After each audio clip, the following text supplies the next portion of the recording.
भी पूरा नहीं हुआ है। उसके बाद 2006 में इतनी होड़ मची है, वो पूरे क्षेत्रफल के बराबर लोगों ने लीज का आवेदन दे दिया और संरक्षण अभियान आरंभ किया। क्या होना चाहिए सारंडा में? अब इसके बाद इसको गंभीरता से भारत सरकार ने लिया। सारंडा में किस तरह से सस्टेनेबल माइनिंग करिए ताकि खनन भी हो और जंगल की विशेषता भी बचे। इसको फर्स्ट ऑर्डर वाटर स्ट्रीम कहा जाता है, इनको भी इन्होंने खत्म कर दिया। इसके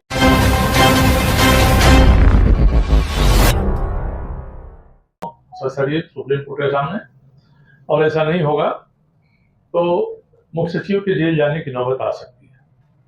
इससे कड़ा आदेश सर्वोच्च न्यायालय का नहीं हो सकता है, और सर्वोच्च न्यायालय के आदेश की पृष्ठभूमि में पिछले 24 जून को सुप्रीम कोर्ट में ससरी उपस्थित हुए थे झारखंड सरकार के वन पर्यावरण सचिव।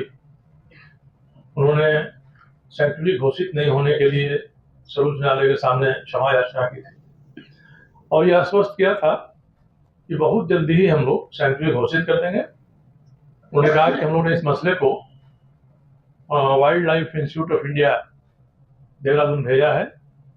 उनकी टिप्पणी आते ही ये मामला स्टेट वाइल्ड लाइफ बोर्ड के सामने जाएगा, उसके बाद कैबिनेट से होकर सैंक्चुरी घोषित की जाएगी।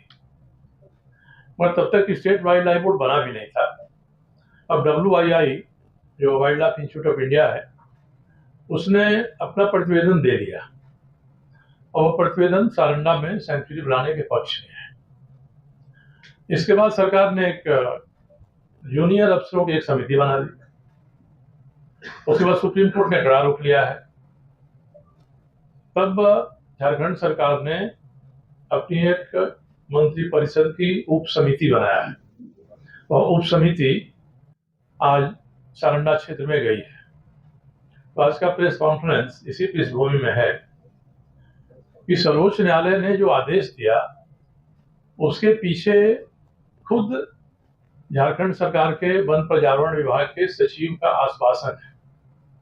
इनके जो वन्य जीव प्रतिपालक हैं, वाइल्ड लाइफ वार्डन, उन्होंने पहले ही दे दिया है कि सारंडा के करीब 57,000 हेक्टेयर में वाइल्ड लाइफ सेंचुरी बनाई जाएगी और 103 वर्ग किलोमीटर में रिजर्व फॉरेस्ट घोषित किया जाएगा। इसके बाद भी सरकार अधिसूचना नहीं जारी कर रही है। अब हम लोग पीछे जाकर देखेंगे तो आप सभी को ध्यान में होगा, जब हमारे मधु कोड़ा जी मुख्यमंत्री थे उस समय हम लोगों ने इस मामले को उठाया था। सारंडा के साथ लॉ हैज खनन के बारे में सरकार क्या बर्ताव कर रही है, ये हमारी किताब है, हमारे वेबसाइट पर उपलब्ध है और फ्री में है, कोई भी वहां से लेके देख सकता है। इसमें विस्तार से उन्होंने दिया था कि कितना अवैध खनन हो रहा है। उसके पहले भी मैं अभी आपको एक सॉफ्ट कॉपी में चला जाएगा हम लोगों का जो हैंड आउट है, उसमें हमने इतिहास दिया है कि सारंडा में कब से खनन शुरू हुआ। 1906 से खनन शुरू हुआ और 1906 से लेकर आज तक कितनी सरकारी कंपनियों ने और कितनी निजी कंपनियों ने लीज प्राप्त किया है लॉ हैज के खनन के लिए। अब वो सारे लीज अभी भी पूरा नहीं हुए हैं। उसके बाद 2006 में इतनी होड़ मची सारंडा में लॉ हैज खनन लीज लेने के बारे में कि जितना सारंडा का क्षेत्रफल है वो पूरे क्षेत्रफल के बराबर लोगों ने लीज का आवेदन दे दिया और सरकार ने उसको स्वीकार किया आवेदन। उसमें कोई भी था जो जूता बनाने वाला है, जो साइकिल बनाने वाला है, जो घड़ी बनाने वाला है, ये सब कंपनी वाले भी लॉ हैज के लीज में आ गए, क्योंकि उसमें लॉ हैज की कीमत काफी ऊंची गई थी। चीन में ये एक हो रहा था ये खेल का, उसके लिए लॉ हैज की लोहा बनाने की जरूरत थी। तो हमने उस मामले को उठाया था कि सारंडा का जितना क्षेत्रफल है उससे ज्यादा क्षेत्रफल में खनन लीज का आवेदन आ गया है, सरकारी कोई टिप्पणी नहीं है। इसी तरह से झारखंड के अलावे दूसरे राज्यों में भी अवैध खनन गतिविधियां शुरू हो गई थी। उस समय हम लोगों ने एक सारंडा संरक्षण अभियान आरंभ किया। क्या होना चाहिए सारंडा में। अब इसके बाद इसको गंभीरता से भारत सरकार ने लिया और 2010 में भारत सरकार ने रिटायर्ड सुप्रीम कोर्ट के जस्टिस थे, जस्टिस एम बी शाह, उनकी अध्यक्षता में एक कमेटी बनाया। उस कमेटी ने विस्तार से अवैध खनन की जांच किया और सारे मामलों को सामने रखा और सारंडा में क्या होना चाहिए अभी बताया। कोई कार्रवाई नहीं। उसके तुरंत 1 साल के बाद भारत सरकार के निर्देश पर झारखंड सरकार ने integrated wildlife management plan बनाने के लिए एक कमेटी बनाई, जिसका लीडर बनाया हमारे पलामू के प्रोफेसर डी एस श्रीवास्तव। इस कमेटी ने भी रिपोर्ट दी। उसके बाद 2014 में भारत की सरकार ने कैरिंग कैपेसिटी ऑफ सारंडा का अध्ययन करने के लिए एक बहुआयामी विशेषज्ञों का समूह बनाया। उसने अपनी रिपोर्ट दिया। उसके बाद mining plan for sustainable mining, इसके लिए भी एक कमेटी भारत सरकार की बनी। उसने भी सारंडा में किस तरह से सस्टेनेबल माइनिंग करिए ताकि खनन भी हो और जंगल की विशेषता भी बचे, ये रिपोर्ट दिया। इसमें माइनिंग के लिए नो माइनिंग एरिया और माइनिंग एरिया दोनों को भी डिफाइन किया। इसके पहले खुद राज्य सरकार के वन विभाग ने भारत सरकार के डीजी फॉरेस्ट के पत्र के आधार पर 3 साल तक मेहनत किया और सारंडा क्षेत्र में, जिसको कहते हैं इनवायलेट कंपार्टमेंट, अभग्न क्षेत्र बनाया नंबर के साथ, और ये दिया कि इस क्षेत्र में कभी भी खनन नहीं किया जाएगा, ये क्षेत्र संरक्षित क्षेत्र रहेगा। इसका क्षेत्रफल करीब करीब 63,000 हेक्टेयर के आसपास था। इतनी सारी चीजें सामने रहने के बाद और सुप्रीम कोर्ट के सामने आश्वासन देने के बाद झारखंड की सरकार ने एक कैबिनेट उप समिति बना दिया है। ये कैबिनेट उप समिति विचार करेगी और वह मंत्रिपरिषद को सलाह देगी।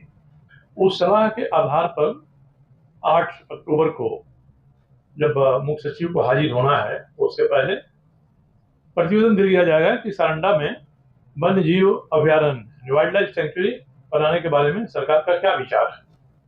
तो ऐसा लगता है कि अब तक जितना अध्ययन हो चुका है उससे अधिक अध्ययन करने वाली कोई समिति नहीं बन सकती है और सर्वोच्च न्यायालय ने स्पष्ट आदेश दिया है। इसके बाद भी सरकार का इसमें सक्रिय नहीं होना, गंभीरता से नहीं लेना, यह आश्चर्य की बात है। आखिर कैबिनेट उप समिति को कौन ऐसा परामर्श देगा क्षेत्र में जाकर। तो इस मामले में बात यही आ रही है कि जो सारंडा का संरक्षण करने के पक्ष में नहीं है या सारंडा में सेंचुरी बनाने के पक्ष में नहीं है, उनका ये कहना है कि खनन से विकास होगा और खनन रुकेगा तो विकास के लाभ से देश वंचित होगा, वहां के जो स्थानीय लोग हैं उनको भी नौकरी मिलेगी। हम लोगों का इतना ही कहना है कि सारंडा में जब से खनन हो रहा है 1906 से तब तक, और आयरन ओर के अलावे कोयला का खनन हो रहा है धनबाद में, झरिया में, रामगढ़ में, हजारीबाग में, पलामू में, सभी ये खनन हो रहा है। तो आकलन करते कि कितना लाभ मिला है यहाँ के स्थानीय लोगों को इस खनन से।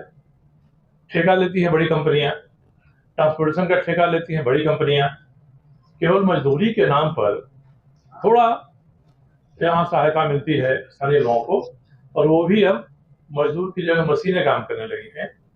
तो इसके आधार पर पूरे सारंडा को तहस नहस कर देने का जो अभियान निहित स्वार्थी तत्वों का है, सरकार को उसकी जाल में नहीं फंसना चाहिए। एक बार सरकार 2006-7 में इस जाल में फंस चुकी है, दोबारा ये मौका आया है और फिर ये सरकार अगर जाल में फंसेगी तो पूरे सारंडा क्षेत्र के वन्य जीवों को नुकसान होगा, पर्यावरण को नुकसान होगा। ये मामला हमने पहले भी उठाया था। आज भी जो एनजीटी के सामने गए डॉक्टर आर.के. सिंह इसको लेकर, एनजीटी ने 2 साल पहले कहा कि आप वन्य जीव अभ्यारण्य घोषित करिए, इन्होंने नहीं किया।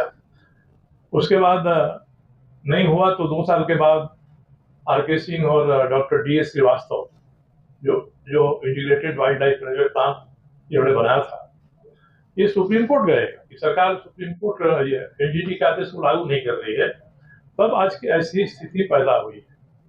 अब इस संबंध में मेरा इतना ही कहना है कि राज्य की सरकार को विचार करना चाहिए जनता का हित क्या है उसके ऊपर, राज्य का हित क्या है, पर्यावरण का हित क्या है। और आप सभी जानते होंगे कि सारंडा में साल वन है, ऊपर में साल के पेड़ हैं और नीचे में काफी जगहों पर लॉ एस है। अब साल के बारे में कहा जाता है कि 100 साल खड़ा, 100 साल पड़ा, तब भी जौ भर भी नहीं सड़ा, इसलिए हम लोग इसको ग्रीन स्टील कहते हैं।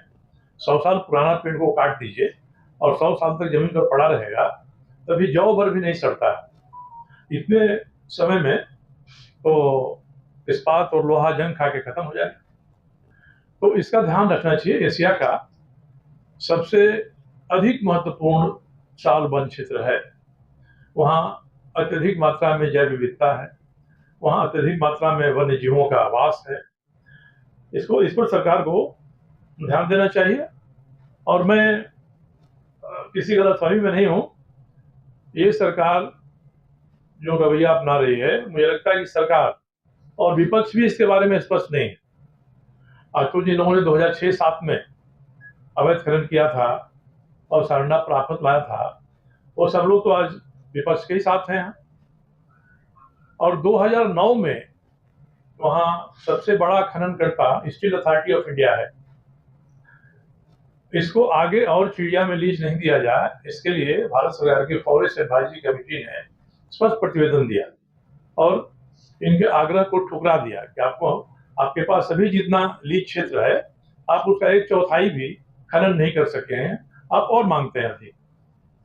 तो फॉरेस्ट एडवाइजरी कमेटी के अनुशंसा को उस समय मंत्री थे पर्यावरण विभाग के श्रीमान जयराम रमेश जी, उन्होंने इसको ओवररूल कर दिया और कहा कि मैं आदेश दे रहा हूं